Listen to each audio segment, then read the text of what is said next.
Assalamualaikum warahmatullahi wabarakatuh. Waalaikumsalam.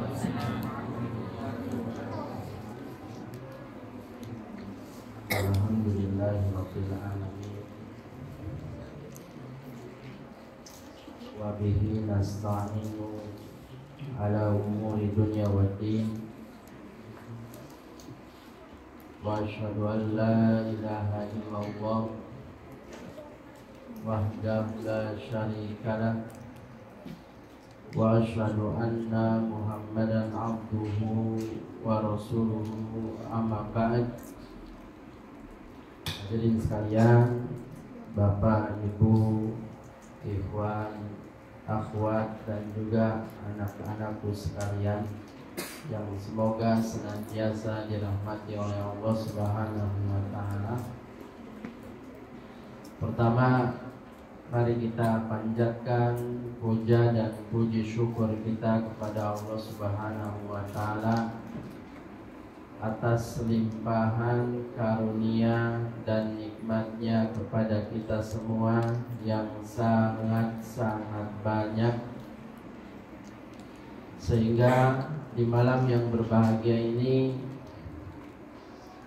kita masih diberikan oleh Allah kesehatan, masih diberikan kekuatan, masih diberikan hidayah dan taufiknya, serta dijauhkan dari malapetaka dan mara bahaya, sehingga kita masih diperkenankan berjumpa dengan malam ke-25 di bulan Ramadan, malam yang penuh berkah, bisa berkumpul di salah satu rumah Allah yang kita cintai ini dalam rangka menuntut ilmu agama Allah Subhanahu wa taala. Semoga Allah Subhanahu wa taala di malam yang berbahagia ini melimpahkan kepada kita ilmu yang bermanfaat, ilmu yang melahirkan rasa takut kepada Allah, ilmu yang akan menjadi sebab beratnya timbangan kebaikan kita semua kelak pada hari kiamat. Amin ya rabbal alamin. Tak lupa salawat serta salam semoga senantiasa tercurah limpahkan kepada Nabi besar kita Muhammad sallallahu alaihi wasallam, juga kepada keluarganya, segenap para sahabatnya, serta orang-orang yang senantiasa meniti jalan mereka hingga hari kiamat. Hadirin sekalian, Bapak, Ibu, ikhwan, dan akhwat yang semoga senantiasa dirahmati oleh Allah Subhanahu wa taala. Tema kajian kita pada kesempatan yang berbahagia ini adalah mengingat kematian. Mengingat kematian atau tema mengingat kematian merupakan tema yang sangat penting. Kenapa, Pak?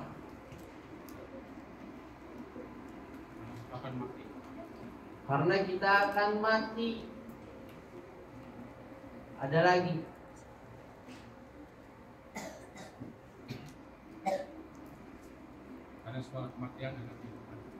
Karena setelah kematian ada kehidupan yang abadi. Mumtaz. Barakallahu fikum. Adik-adik tahu enggak?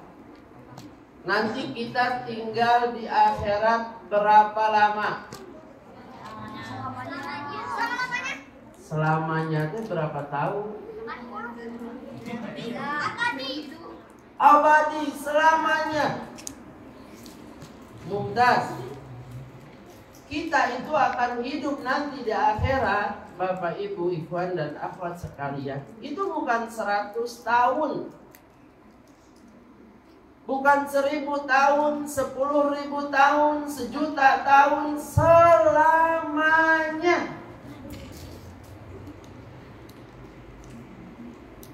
Karena itu tema membahas kematian itu tema yang sangat-sangat penting.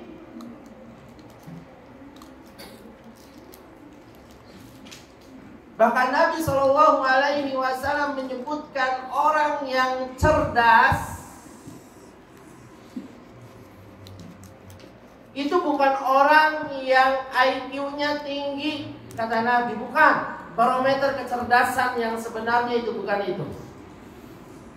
Orang yang cerdas bukan orang yang gelarnya LC, MA, doktor, profesor, bukan juga.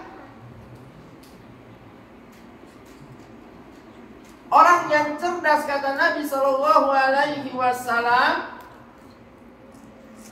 adalah orang yang menghisap dirinya dan mempersiapkan bekal setelah matinya.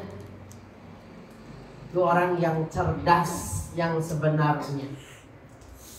Orang yang menghisap dirinya, memuhasabah, menilai, dan juga orang yang berbekal untuk hidup setelah kematiannya. Itulah orang yang cerdas, kata Nabi SAW.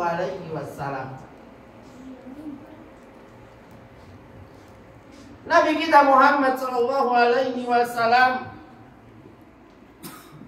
di dalam sebuah hadisnya pernah ditanya, ya Rasulullah, wahai Rasulullah, ayyul mu'minina afdol, siapa orang mukmin yang paling utama?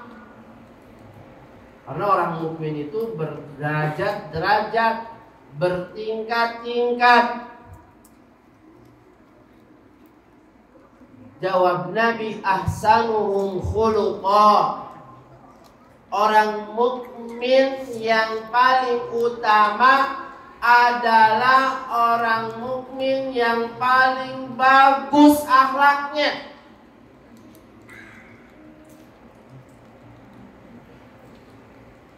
Dan paling bagus akhlaknya di sini itu bukan paling bagus akhlaknya kepada manusia. Yang pertama, paling bagus akhlaknya kepada siapa? Kepada Allah, yang sering dilupakan oleh orang-orang. Ketika berbicara masalah akhlak, kebanyakan orang hanya parsial memahaminya. Padahal ada sesuatu yang paling berhak kita akhlaki dengan mulia, yaitu Allah Subhanahu wa ta'ala.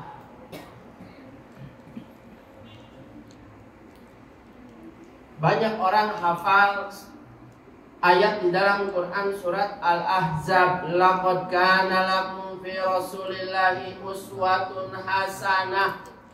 Sungguh telah ada suri tauladan terbaik bagi kalian dalam diri Rasulullah sallallahu alaihi wasallam. Ayat tersebut familiar di telinga kaum muslimin karena sering dibawakan di momen-momen tertentu. Dibahas oleh ustadz tentang anjuran berakhlak mulia mencontoh Nabi kita Muhammad sallallahu alaihi wasallam.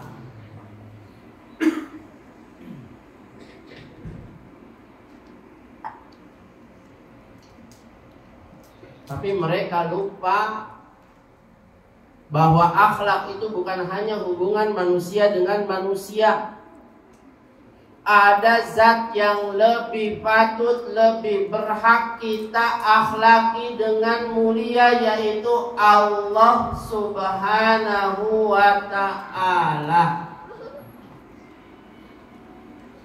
Dan di antara ciri orang yang akhlaknya mulia kepada Allah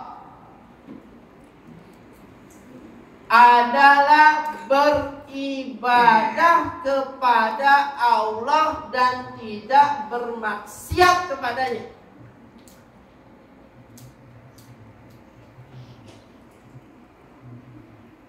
Di antara ciri orang yang akhlaknya mulia kepada Allah, rajin ibadah, jauh dari dosa dan maksiat.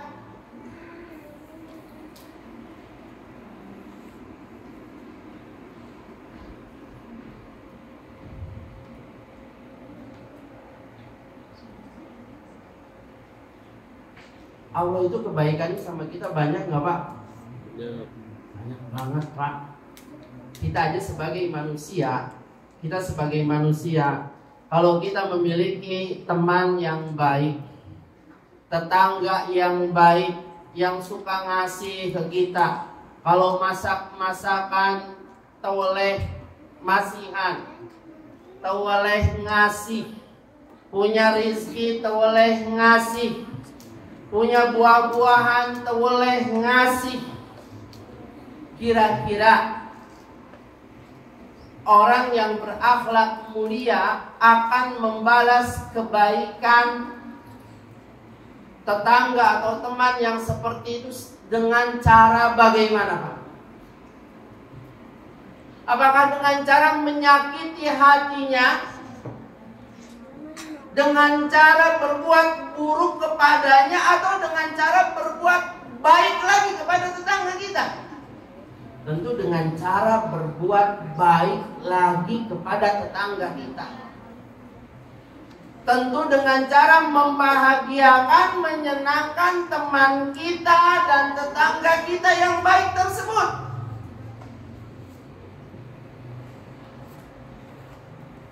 Banyak orang lupa Allah itu kebaikannya kepada kita amat sangat banyak sekali.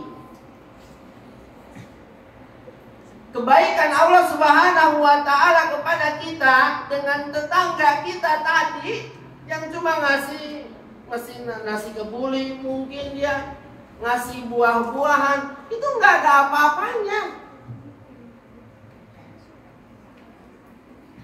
Tidak ada apa-apanya.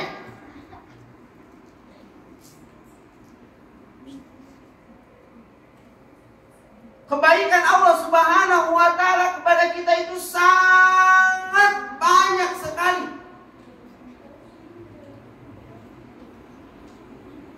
Karena itu hendaknya kita berakhlak mulia kepada Allah.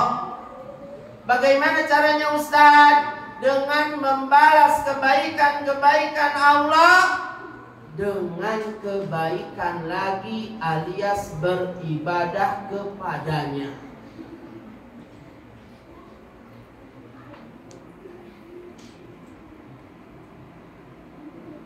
Kita saja sebagai manusia, jika ada orang yang baik sama kita, ngasih uang, ngasih makanan, ngasih minuman, ngasih kendaraan, ngasih ilmu, lalu kita balas kebaikannya dengan keburukan, berakhlak mulia enggak Pak? Enggak. Anak kecil aja tahu. Dengan fitrahnya enggak Pak Ustadz, enggak berakhlak mulia. Berarti seseorang yang enggak mau beribadah kepada Allah, padahal setiap hari diguyur pahala oleh Allah, diguyur kebaikan oleh Allah Subhanahu wa ta'ala, tentu orang tersebut lebih tidak berakhlak mulia lagi. Kalau dia membalas kebaikan Allah justru dengan keburukan, dengan berbuat dosa dan maksiat, itulah orang mukmin yang paling utama.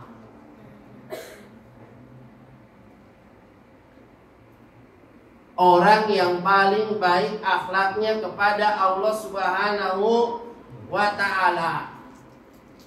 Lalu Nabi ditanya lagi, ayyul mu'minina akyas, orang mukmin mana yang paling cerdas ya Rasulullah? Jawab Nabi sallallahu alaihi wasallam, aksaruhum lil mauti dzikran wa ahsanuhum lima ba'dahu istiqdadan. Orang mukmin yang paling cerdas adalah orang yang paling banyak mengingat mati dan paling bagus bekalnya. Dan orang yang paling bagus bekalnya untuk hidup setelah kematiannya. Itulah orang mukmin yang paling cerdas. Orang mukmin yang paling cerdas itu bukan orang yang bertitel LCMA, dokter, profesor, bukan. Tapi orang yang paling banyak mengingat mati dan orang yang paling bagus bekalnya untuk hidup setelah matinya. Makanya Allah di dalam Al-Quran, sebagian ulama menamakan ayat ini dengan ayat aslu muhasabah, ayat yang menjadi dasar dalam urusan memuhasabah, ngaji diri, mengevaluasi diri, yaitu Al-Quran surat Al-Hasr ayat 18.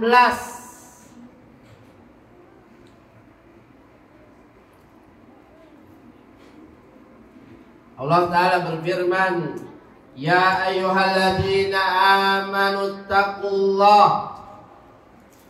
ittaqullaha wal tanzur nafsum ma qaddamat lighad. Wahai orang-orang yang beriman, bertakwalah kepada Allah,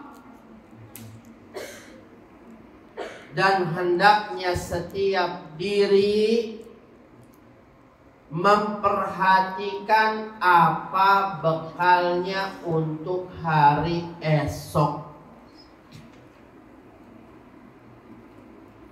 Apa bekalnya untuk hari esok, yaitu hari akhirat.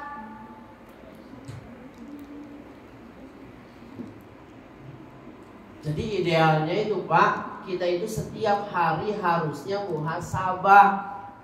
Sebelum tidur, idealnya seperti itu. Kita itu merenungkan tentang perjalanan hidup kita di hari tersebut, dari mulai bangun sampai mau tidur lagi. Apa perintah Allah yang belum kita lakukan ya di hari ini? Apa larangan Allah yang jangan-jangan kita terjang ya di hari ini? Apa bekal untuk akhirat yang sudah kita lakukan?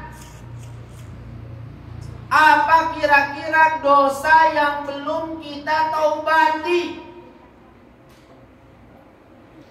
Makanya kata Umar bin Khattab apa? Hasibu anfusakum qabla an tuhasabu.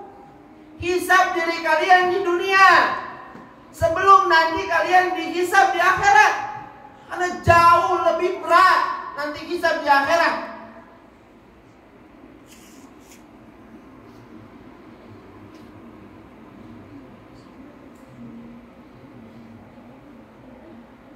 Kata Umar bin Khattab, orang yang hisabnya ringan di akhirat nanti adalah orang yang menghisab dirinya ketika di dunia. Orang yang rajin menghisab, memuhasabah dirinya ketika di dunia. Sebaliknya orang yang berat hisabnya nanti di akhirat, orang yang tidak pernah menghisab dirinya ketika di dunia, cuek aja. Padahal kita punya sifat khotoh. Padahal kita punya jiwa yang selalu mengajak kepada keburukan. Padahal senantiasa setiap hari setan itu berusaha untuk menyesatkan kita. Kalau kita enggak sering-sering muhasabah, bahaya.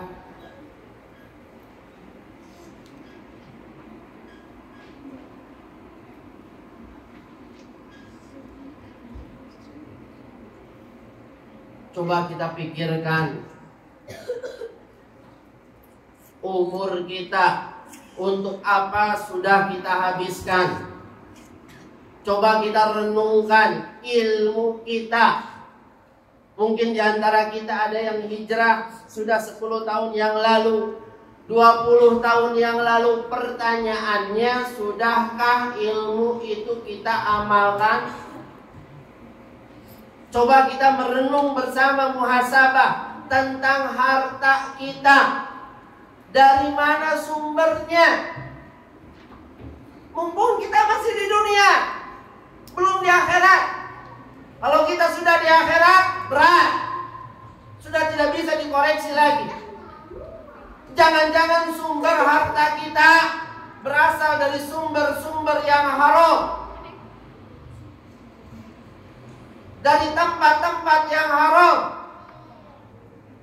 Kemudian yang kedua yang harus kita renungkan, kemana kita membelanjakan harta kita. Itu yang akan ditanyakan nanti oleh Allah Subhanahu wa Ta'ala. Yang akan ditanyakan oleh Allah Subhanahu wa Ta'ala tentang harta itu ada 2. Dari mana sumber harta kita dan kemana kita membelanjakannya.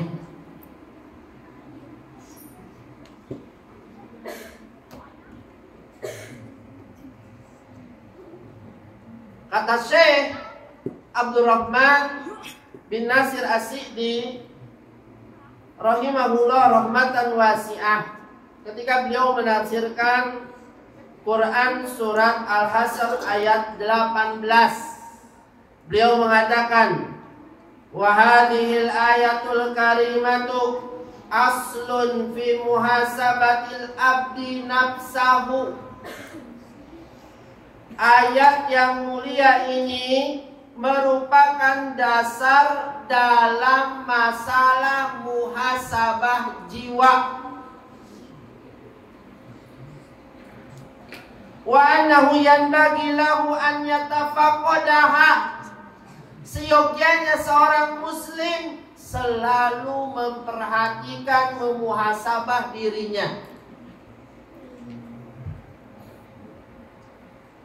Fa in ra'a zalalan tadarakahu bil iqla'i anhu wat taubatin nasuhi wal i'radi anil asbabil musilati ilaihi.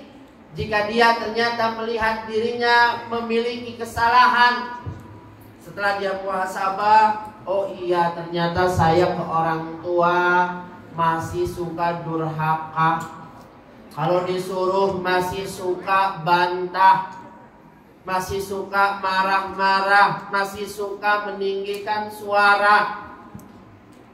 Oh iya ternyata saya kepada pasangan saya kadang gak nurut. Oh iya ternyata saya sholatnya masih pulang betong misalnya. Oh iya ternyata saya belajar ilmu agamanya masih lalai. Kata Syekh Nasir As-Sa'di, maka hendaknya dia segera mengoreksinya dengan cara meninggalkan perbuatan dosa tersebut, bertobat kepada Allah, dan berpaling dari sebab-sebab yang akan mengantarkannya kepada dosa tersebut. Wa in ra'a nafsahu muqsiran fi amrin min awamirillah.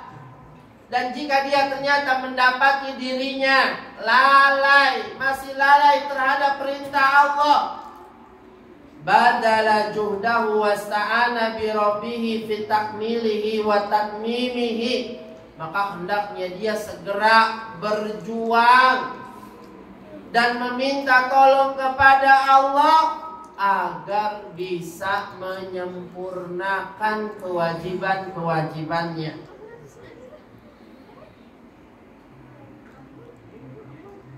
Itu sekilas tentang tafsir dari Al-Quran surat Al-Hasyr ayat 59. Timbul pertanyaan, Ustaz, tadi kata Ustaz, orang yang paling cerdas.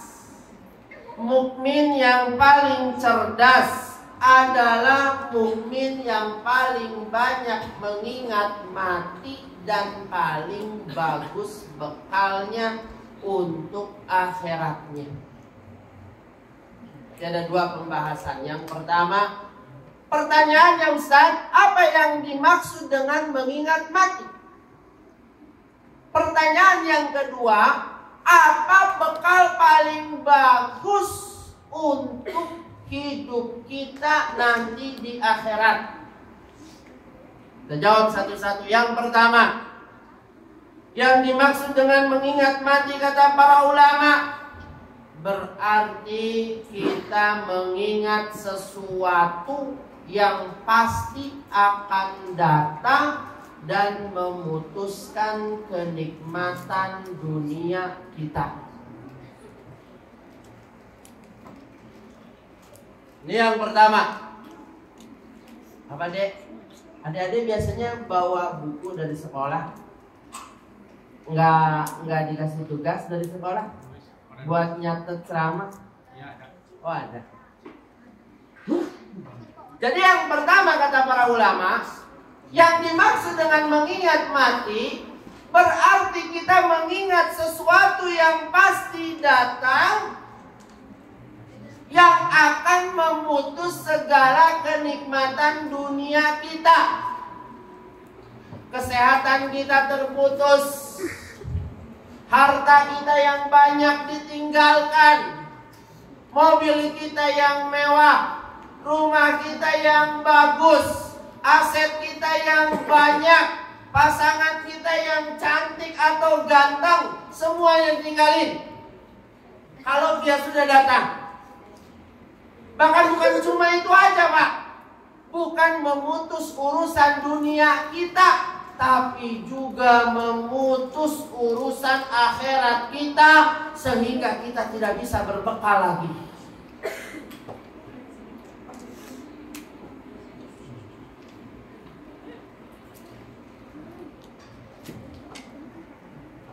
Maka ketika itu manusia hanya terbagi menjadi dua. Ketika sesuatu itu datang yang memutus kenikmatan dunia dan urusan akhirat kita, ada orang yang merugi, yaitu orang yang lupa dengan kematiannya sehingga dia meninggalkan beramal soleh. Ada orang yang beruntung, yaitu orang-orang yang selalu mengingat mati dan memperbanyak amal solehnya. Dia tidak tertipu dengan kesehatannya, hartanya yang banyak, asetnya yang melimpah, karena dia sadar bahwa dunia adalah sementara, kampung sebenarnya dia adalah akhirat. Sampai para ulama menyebutkan ada di dalam Al-Quran namanya ayat roja'ah, ayat minta balik, ayat minta pulang ke dunia karena saking menyesalnya, karena telah tertipu dengan gemerlapnya dunia. Allah Subhanahu wa ta'ala menyebutkan di dalam Quran surat Al-Mu'minun ayat 99 sampai ayat 100 yang bunyinya hatta idza jaa ahadahumul maut qala rabbirji'un, yang artinya kata Allah, sehingga apabila kematian itu mendatangi salah seorang dari mereka, itu orang-orang yang lalai ketika di dunia, sibuk dengan dunia, lupa akhirat, lupa sholat, lupa puasa, lupa zikir, lupa baca Quran, lupa bertakwa. Apa yang mereka katakan ketika kematian datang? Qala rabbirji'un. Dia berkata, ya Allah, kembalikan lagi aku ke dunia. Buat apa dek? Kira-kira minta balik ke dunia? Untuk banyak-banyak beramal soleh. Tuntas. Yang diinginkan oleh orang tersebut tidak lain hanya agar bisa sholat. Bisa sholat, bisa puasa, bisa zikir, bisa baca Quran, bisa berbakti sama orang tua, bisa bertakwa. Karena ketika itu dia sadar hartanya yang banyak, mobilnya yang bagus, rumahnya yang mewah, pasangannya yang cantik, gak bakal berguna untuknya di akhirat. Sehingga di ayat selanjutnya dia mengatakan la'alli a'malu sholihan fima tarak, agar aku bisa beramal soleh lagi ya Allah, sesuatu yang dulu aku tinggalkan.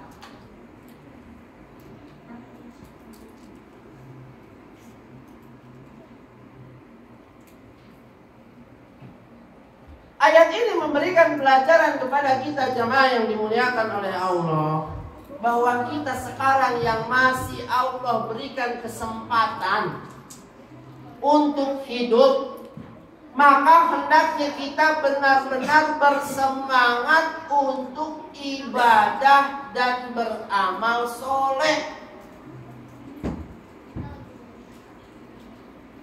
Sebelum pintu kesempatan itu tertutup, lihat orang-orang di sekitar kita, teman-teman kita yang kemarin Ramadan bareng kita puasa, bareng kita buka, bareng kita lebaran, bareng kita tarawehan. Sebagian mereka sudah meninggalkan kita, padahal umurnya jauh di bawah kita. Apakah kita tidak mengambil pelajaran dari mereka? Dan mungkin saja di antara penyesalan terbesarnya adalah ini. Mereka sekarang sedang mengatakan qala rabbi rji'un la'alli a'malu sholihan fima tarak. Ya Allah, kembalikan lagi aku ke dunia agar aku bisa sholat ya Allah, agar aku bisa berzikir, baca Quran, berbakti kepada orang tua, bertakwa dan seterusnya.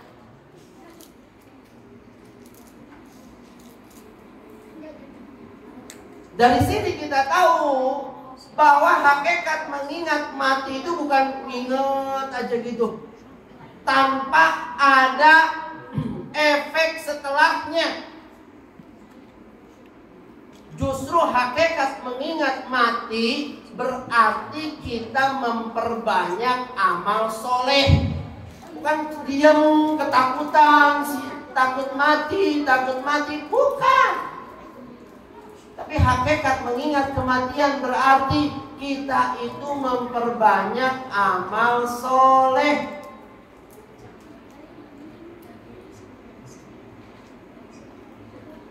Memperbanyak ibadah kepada Allah Subhanahu wa ta'ala.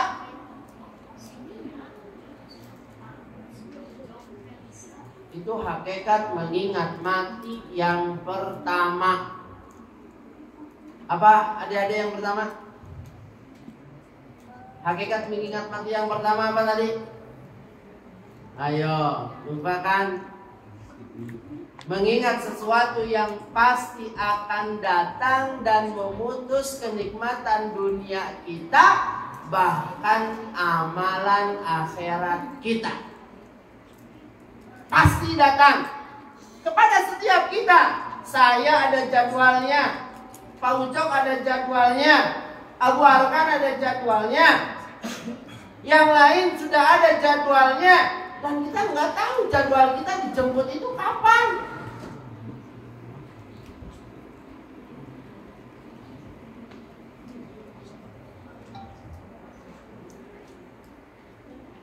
Sudah ada jadwalnya loh setiap kita.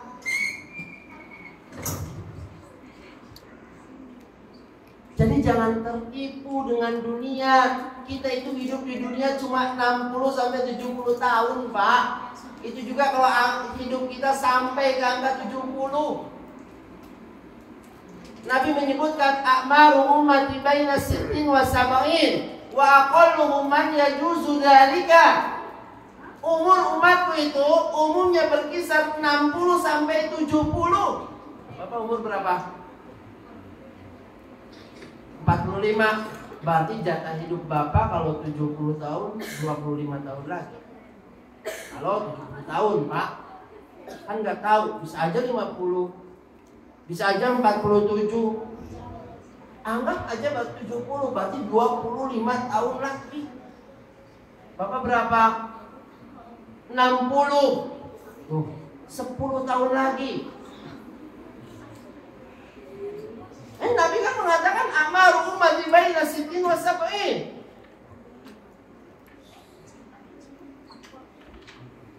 Kita jangan tertipu dengan dunia. Allah menciptakan kita itu untuk ibadah, jamaah, bukan untuk yang lain.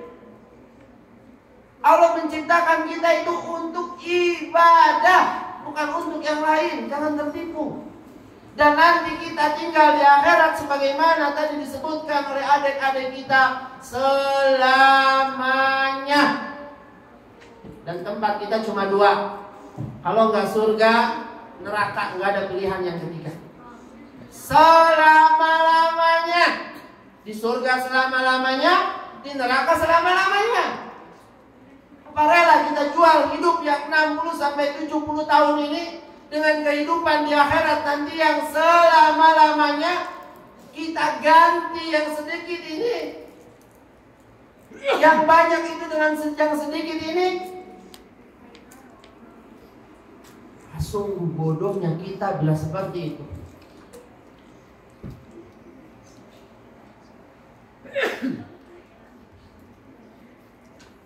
Baik, itu yang pertama. Yang kedua,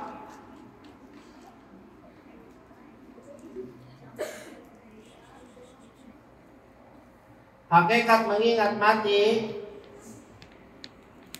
berarti kita mengingat sesuatu yang pasti akan datang kepada kita dan kita tidak tahu kapan datangnya.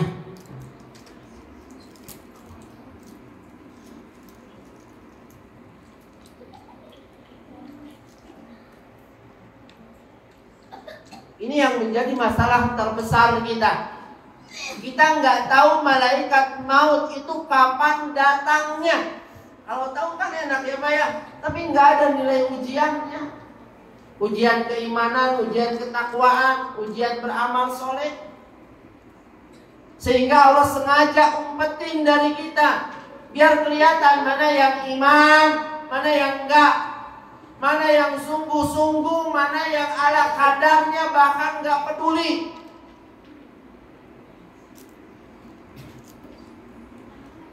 Allah Ta'ala berfirman di dalam Al-Quran, kullu nafsin dha'iqatul maut. Setiap makhluk yang bernyawa akan merasakan kematian. Dalam ayat yang lain Allah berfirman, wa ma tadri nafsum bi ayyi ardin tamut. Enggak ada orang yang tahu di bumi mana dia akan meninggal. Enggak ada orang yang tahu kapan dia meninggal. Hari apa, jam berapa, di mana, ilmu itu semua ada di tangan Allah Subhanahu wa Ta'ala. Makanya kita harus selalu waspada. Kalau kita keluar rumah, baca doa, tawakal kepada Allah, dan selalu bertakwa. Jangan-jangan kita keluar rumah mau dicabut nyawanya. Sebagaimana disebutkan di dalam sebuah hadis, Nabi SAW pernah bersabda, innallaha idza arada qadda 'abdin. Sesungguhnya Allah Subhanahu wa Ta'ala apabila hendak mencabut nyawa seorang hamba, ja'ala lahu fiha hajatan. Maka Allah jadikan orang tersebut punya kebutuhan ke tempat itu. Kata Nabi, sesungguhnya Allah bila hendak mencabut nyawa seseorang, Allah jadikan dia punya punya kebutuhan untuk pergi ke tempat tersebut.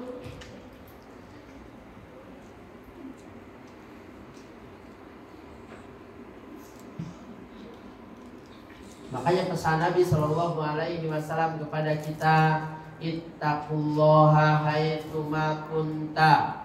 Bertakwalah kalian selalu kepada Allah dimanapun kalian berada.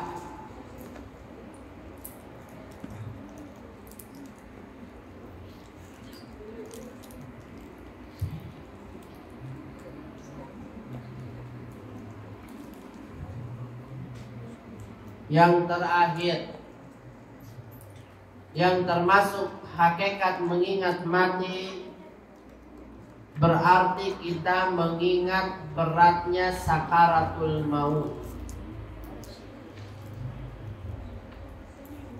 Hakikat mengingat mati yang terakhir adalah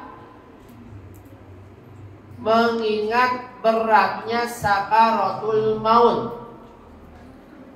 Proses kematian setiap kita akan diawali dengan yang namanya sakaratul maut. Detik-detik yang mencekam, menegangkan. Allah sebutkan di dalam Al-Quran, waja'at sakratul mauti bil haqq dzalika ma kunta minhu tahid. Dan datanglah sakaratul maut dengan sebenar-benarnya. Itulah yang kamu selalu dulu lari darinya, kata Allah.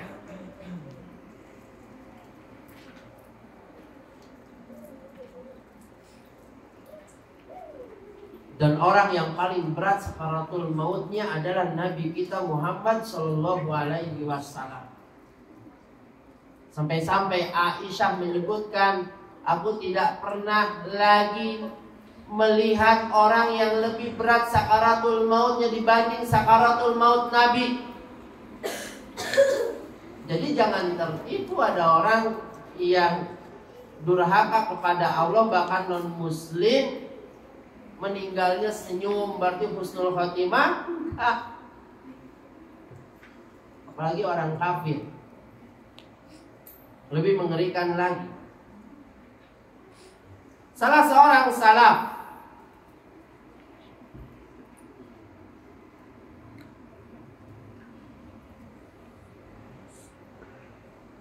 pernah menyebutkan, yaitu Syaddad bin Aus rahimahullah, al-mautu afdha haulin fid dunya wal akhirah alal mu'min. Sakaratul maut adalah kengerian paling dahsyat di dunia dan di akhirat bagi seorang mukmin. Wa huwa asyaddu min nasril manashir.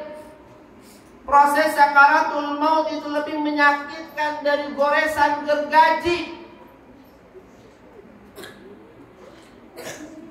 Wa qardin bil maqarid, lebih menyakitkan dibandingkan sayatan gunting. Wa ghalyin fil qudur, dan lebih menyakitkan dibandingkan panasnya air mendidih di dalam bejana. Walau annal mayyita musyira, seandainya orang-orang yang mati itu dibangkitkan, fa akhbara ahla dunya, lalu menceritakan bagaimana kengerian sakaratul maut kepada penduduk dunia, mantafa'u bi aisyin wala laddu bin naumin, niscaya penghuni dunia tidak akan pernah lagi merasakan kenyamanan hidup dan tidur.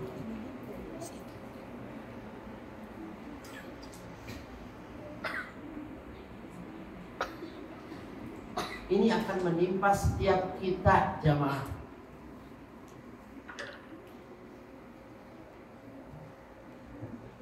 Proses pencabutan nyawa yang mengerikan ini Nggak peduli mau itu pejabat, rakyat jelata, mau ustadz atau bukan ustadz, semuanya bakal ngalamin sakaratul maut.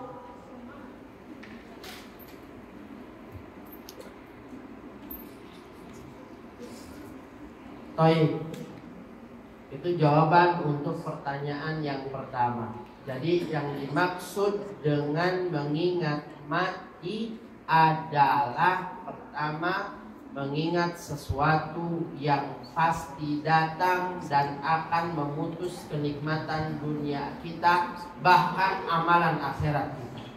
Yang kedua, mengingat sesuatu yang pasti datang dan kita nggak tahu datangnya kapan. Yang ketiga, mengingat kengerian sakaratul maut. Yang dimaksud dengan mengingat mati berarti kita mengingat kengerian sakaratul maut. Sekarang yang kedua, tadi Nabi menyebutkan bahwa mukmin yang paling cerdas adalah mukmin yang paling banyak mengingat matinya dan paling bagus bekalnya untuk kehidupan akhiratnya. Pertanyaannya, Ustaz, apa bekal yang paling bagus untuk akhirat kita? Maka jawabnya adalah bertakwa kepada Allah Subhanahu wa ta'ala. Allah Ta'ala menyebutkan di dalam Al-Quran, wa tazawwadu fa inna khairaz zadi taqwa. Berbekalah kalian, karena sesungguhnya sebaik-baik bekal adalah takwa. Apa yang dimaksud dengan takwa? Adik-adik ada yang tahu apa yang dimaksud dengan takwa? Iya, takwa apa? Ya, Dek. Apa, Dek? Apa, sayang? Enggak apa-apa, jawab. Pintar. Meninggalkan yang yang apa? Terusin. Yang dilarang oleh Allah. Ada lagi? Takut kepada Allah. Ada lagi? Ya, Dek. Mentaati Allah Subhanahu wa ta'ala. Yang di belakang, menjalankan perintahnya. Mumtaz, barakallahu fikum. Semua jawabannya benar. Sahabat Ibnu Mas'ud yang mulia radhiyallahu anhu, ini murid Nabi sallallahu alaihi wasallam, Pak. Ketika mendefinisikan takwa, kata beliau yang pertama, antudkar wala tunsa, an yudkara fala yunsa.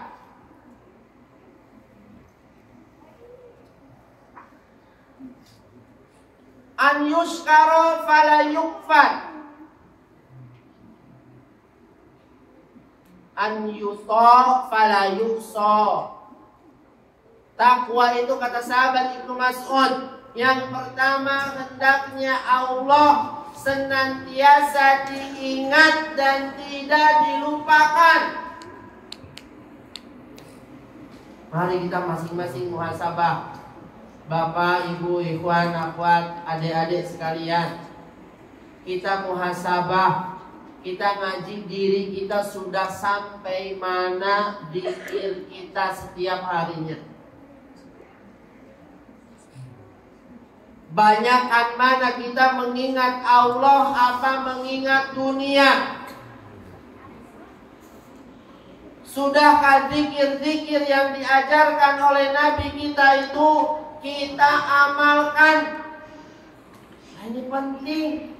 Ada zikir setelah bangun tidur, ada zikir setelah sholat, ada zikir pagi, ada zikir keluar rumah, Ada zikir yang mutlak, boleh dibaca kapan saja. Nanti ketemu lagi sholat, ada zikir setelah sholat. Masuk kamar mandi, ada doanya masuk kamar mandi. Keluar juga sama, ada zikirnya.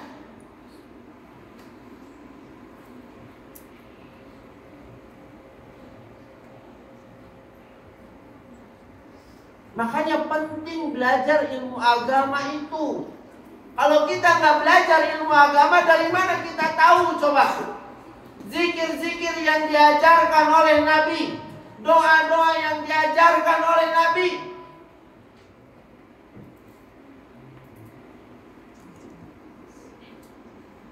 Karena sifat orang yang bertakwa adalah orang yang selalu ingat Allah dan tidak melupakannya. Mulai dari sekarang biasakan zikir dimanapun dan kapanpun. Perbanyak istighfar kita, perbanyak subhanallah kita, perbanyak subhanallah wa bihamdihi subhanallahil azim. Atau zikir tauhid, la ilaha illallah wahdahu la syarikalah, lahul mulku wa lahul hamdu wa huwa ala kulli syai'in qadir. 100 kali dalam sehari. Kata Nabi, siapa yang baca la ilaha illallah wahdahu la syarikalah, lahul mulku wa lahul hamdu wa huwa ala kulli syai'in qadir, 100 kali dalam sehari, keutamaannya orang tersebut seperti membebaskan, memerdekakan 10 orang budak. Namanya budak itu mahal, Pak. Mahal. Mau nebus budak untuk dimerdekakan itu harganya luar biasa. Ini menunjukkan bahwa pahalanya sangat besar sekali. Sampai Nabi mengibaratkan seperti orang yang memerdekakan 10 budak. Lalu kata Nabi, wa kutibat lahu mi'atu hasanatin. Keutamaan kedua yang akan didapatkan, dituliskan baginya 100 kebaikan. Wa muhiyat anhu mi'atu sayyi'atin. Dihapuskan darinya 100 kesalahan. Wa kufiya lahu minasyaiton ilal masa. Dan dia akan dilindungi dari setan sampai sore hari. Itu bekal kita. Tadi kan kita sudah belajar tuh. Bekal terbaik itu takwa. Itu bekal kita, zikir itu. Jangan lepas zikir kita. Perbanyak istighfar kita, la ilaha illallah kita. Dijaga doa-doa yang diajarkan oleh Nabi. Keluar rumah, kita baca zikirnya, bismillahi tawakkaltu 'alallah, la haula wala quwata illa billah. Naik kendaraan ada zikirnya. Masuk kamar mandi ada zikirnya. Masuk masjid ada zikirnya. Singgah di suatu tempat ada zikirnya. Itu bekal orang yang bertakwa, bekal terbaik kita.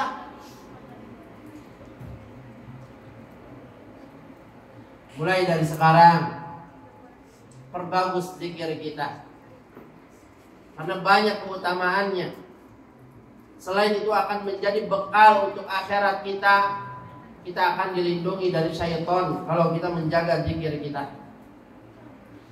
Hati kita akan tenang, hidup kita akan bahagia,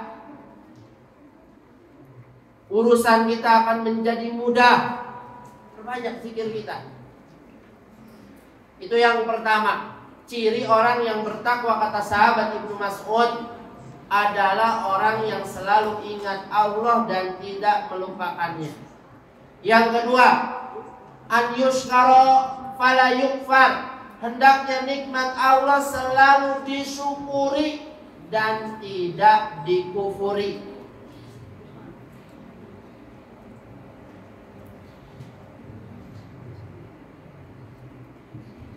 Hendaknya nikmat Allah itu selalu disyukuri. Sekecil apapun nikmat Allah Subhanahu wa ta'ala, Ini mah gimana? Dikasih nikmat sama Allah, nggak pernah bersyukur.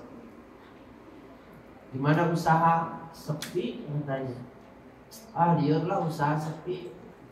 Padahal pemasukan sebulannya ratusan juta, Pak.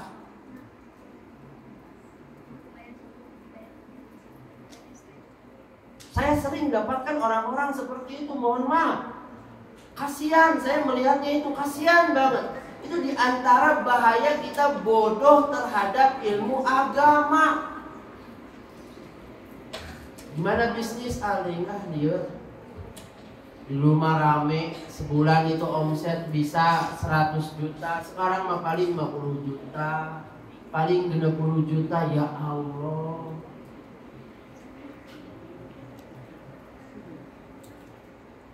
Padahal Nabi sudah ngasih kaidah kepada kita, ngasih prinsip kepada kita. Kalau kita pengen jadi orang yang pandai bersyukur, kata Nabi, dalam urusan dunia, lihat orang yang di bawah kita.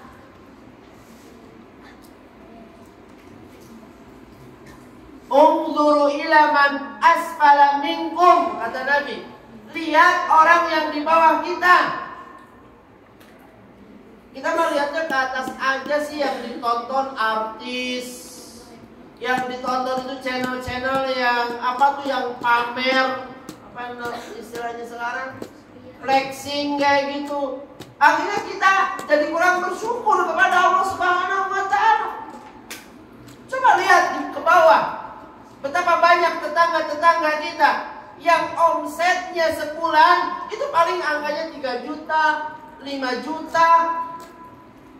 Kita mah 50 juta, 60 juta, liurlah sepi usahanya. Pusing. Ya Allah ya Rabbi. Lihat betapa bahayanya kebodohan terhadap ilmu agama. Bikin orang itu tidak pandai bersyukur atas nikmat Allah.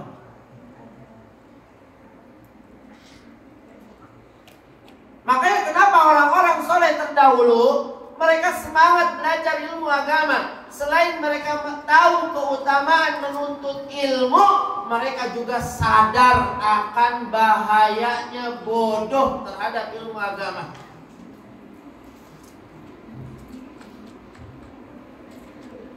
Sebagian orang, Pak, mohon maaf, agar kita ngambil ibrah, di bulan puasa sebagian orang karena nggak paham hakikat puasa, ada yang sibuknya gibah aja. Yang digibah itu pemerintah. Padahal dirinya saja jadi pemimpin rumah tangga nggak becus. Posting ke grup komplek, diomongin pemerintah, tinggali KDM tah, liur, pro rakyat segala. Padahal lagi puasa. Ya Allah, lihatnya kasihan. Kasihan. Karena mereka nggak paham agama dengan benar. Karena puasa yang diinginkan syariat kita itu bukan cuma menahan lapar dan haus saja. Di mana kita mempuasakan lisan kita, tangan kita, mata kita, telinga kita.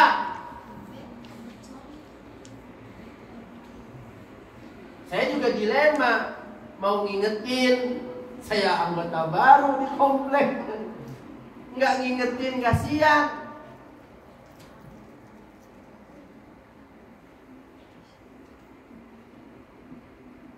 Tiap hari isinya tuh kayak gitu,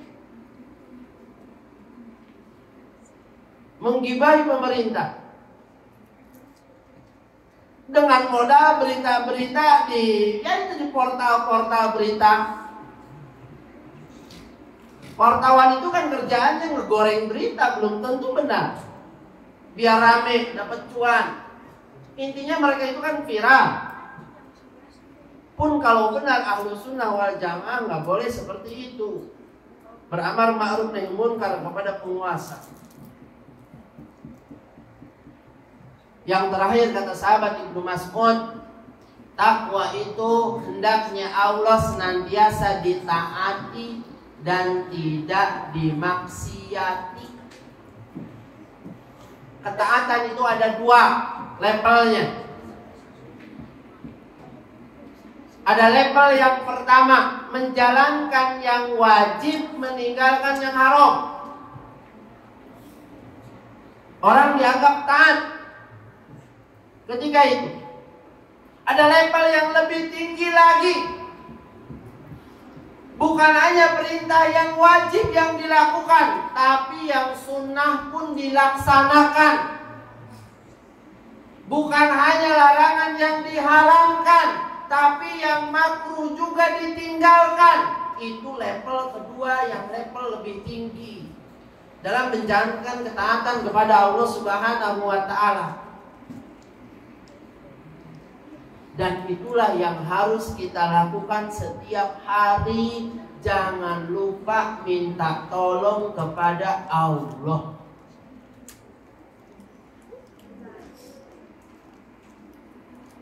Karena Allah Subhanahu wa Ta'ala jika tidak menolong kita, gak mungkin kita bisa bertakwa.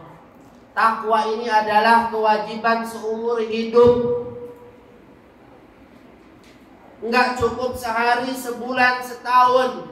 Karena itu kita butuh pertolongan dari Zat yang Maha Kuat, dari Allah Subhanahu wa Ta'ala. Makanya di antara doa yang diajarkan oleh Nabi, Allahumma a'inni ala dzikrika wa syukrika wa husni ibadatika. Ya Allah, tolong aku agar aku selalu bisa mengingat-Mu, bersyukur atas nikmat-Mu, dan juga beribadah dengan baik kepada-Mu.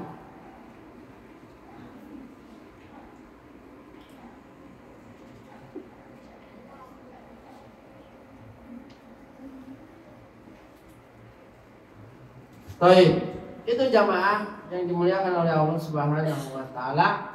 Kajian yang bisa saya sampaikan, mudah-mudahan Allah Subhanahu wa Ta'ala memberikan hidayah dan taufiknya kepada kita semua, sehingga kita bisa memahami ilmu yang disampaikan dan mengamalkannya.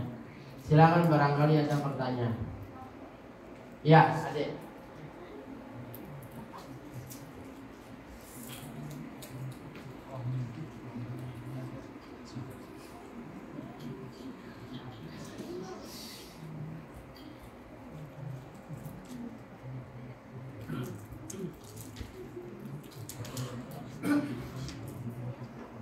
Kata Ustadz, setan tuh tiap hari menggoda.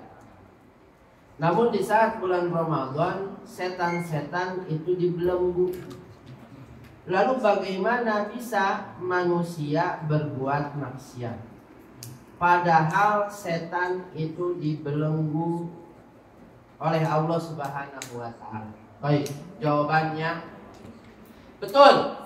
Bahwa setan itu semuanya di bulan Ramadan dibelenggu oleh Allah Subhanahu wa Ta'ala.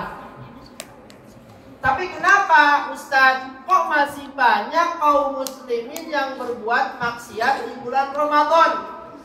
Seperti banyak copet di pasar baru, banyak orang yang gak puasa di jalan, banyak begal berkeliaran. Maka jawabnya, walaupun setan itu dibelenggu, masih banyak faktor eksternal lain yang membuat seseorang itu terjerumus ke dalam perbuatan dosa. Apa saja? Yang pertama, jiwa kita. Jiwa kita yang jahat. Jiwa kita yang jahat itu selalu memerintahkan kepada keburukan. Inna nafsa la'ammaratun bisu. Sesungguhnya jiwa yang jahat itu selalu memerintahkan kepada keburukan.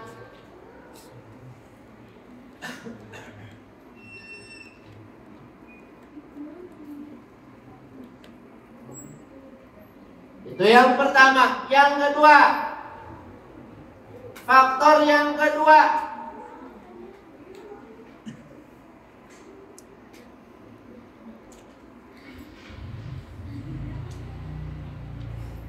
Walaupun setan-setan dari kalangan jin itu dibelenggu, tapi tidak dengan setan dari kalangan manusia. Makanya hati-hati dari teman yang buruk, teman yang tidak baik.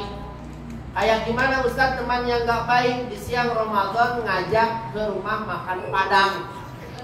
Nah itu teman yang gak baik.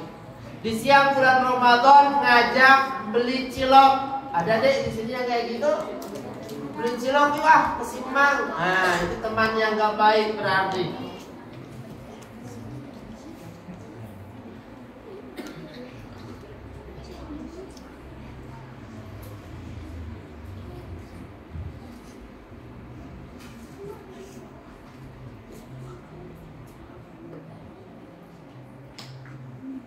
Ini kalau kita tafsirkan bahwa semua setan itu benar-benar dibelenggu. Wallahu a'lam bishawab. Silakan ada lagi. Ya. Ini udah dikasih tahu ya, orang yang baik itu para pemimpin itu adalah untuk muhasabahnya sendiri ada tipsnya nggak? Karena saya rasanya lupa. Saya kadang suka lupa gitu misalnya di hari itu kayak menjadi buat amalan mereka atau apa aja. Jadi ada tipsnya nggak? Tipsnya catat ketika antum ingat. Umpamanya antum berbuat salah nih. Antum terbawa oleh teman antum, terkalahkan oleh hawa nafsu antum, sehingga umpamanya antum sholatnya di luar waktu, antum catat di HP, bikin catatan khusus. Kalau memang kita itu pelupa, catat, bagus, biar kita ingat. Nanti di malam hari kita baca kesalahan-kesalahan kita. Di hari itu kita melakukan apa aja. Oh ini berarti kita perbaiki, astagfirullahaladzim, kita istighfar, kita taubat, kita sholat umpamanya di luar waktunya. Atau umpamanya kita catat, tadi pas disuruh sama mama, saya malah nolak, saya malah marah dengan alasan umpamanya lagi sibuk baca Quran. Gak boleh kita tolak walaupun kita sedang baca Quran, karena berbakti kepada orang tua itu hukumnya wajib. Baca Quran itu sunnah. Sebagian teman-teman kalau disuruh sama ibunya suka bantah, suka nolak, beralasan atuma lagi baca Quran. Disuruh-suruh aja. Baca Quran itu hukumnya sunnah. Berbakti sama orang tua itu hukumnya wajib. Salah kalau kita menolak. Dahulukan berbakti sama orang tua kita. Sekalipun kita lagi baca Al-Quran, bahkan sekalipun kita lagi itikaf, umpamanya sekarang, lalu kita sebagian kita ditelepon sama orang tuanya, pulang, ibu butuh bantuan di rumah, banyak kerjaan, pulang kita, tinggalkan itikaf kita. Berbakti kepada orang tua jauh lebih besar pahalanya dibandingkan itikaf. Karena berbakti kepada orang tua itu hukumnya wajib, sedangkan itikaf itu sunnah. Jadi solusinya kalau kita pelupa, catat, sering-sering kita mencatat aktivitas-aktivitas kita. Kalau memang ada yang keliru, ada yang salah, kita catat, kita nanti evaluasi ya, untuk memperbaiki diri kita. Bagus, barakallahu fikum. Ada lagi silahkan. Adik-adik ada yang nanya, yang laki-laki masa kalah sama perempuan. Tadi Bana nanya tuh anak perempuan, mana baninnya nih? Hah? Nanti reputasi bani itu reputasi laki-laki termasuk ustaz bisa jatuh adik-adik. Ayo adik-adik.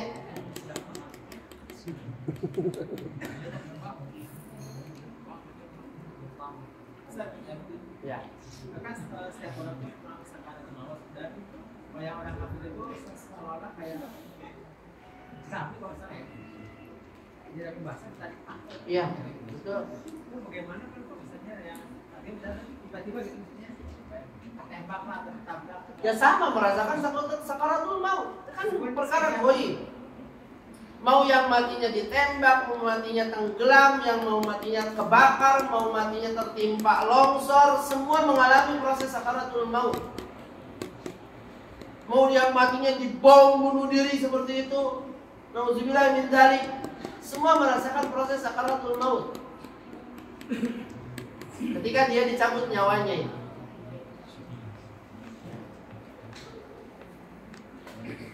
Semua merasakan proses sakaratul maut. Sekalipun orang itu matinya ditembak, matinya dibom sehingga hancur lebur tubuhnya, apakah merasakan sakaratul maut? Tentu merasakan sakaratul maut.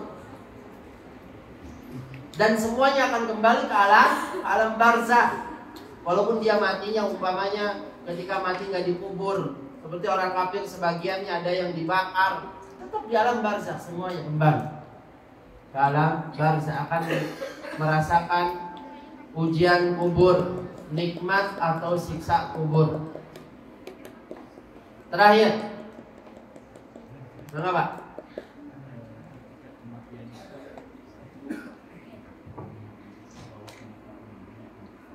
Betul. Itu dampaknya kita sadar bahwa merupakan yang sementara Lalu. kita siapkan amal soleh karena juga dia Betul. Nah yang kedua akan kita mau kita bukan jadi Iya. sehingga kita setiap saat itu dia ada sakaratul maut.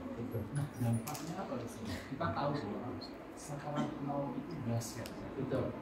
Tapi dampaknya jadi kita apa kita tahu karena Nabi yang begitu mulia amalnya itu sakaratul mautnya paling sakit, Paling dahsyat, betul. Dampaknya tentu akan membuat kita semakin memperbanyak amal soleh.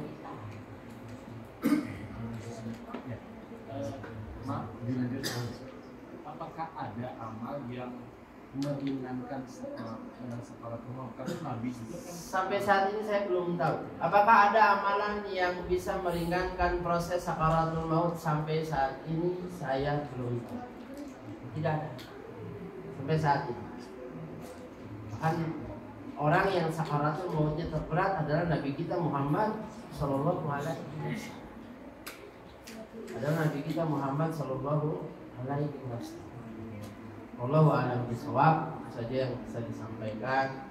Mudah-mudahan yang sedikit ini bermanfaat dan berkah.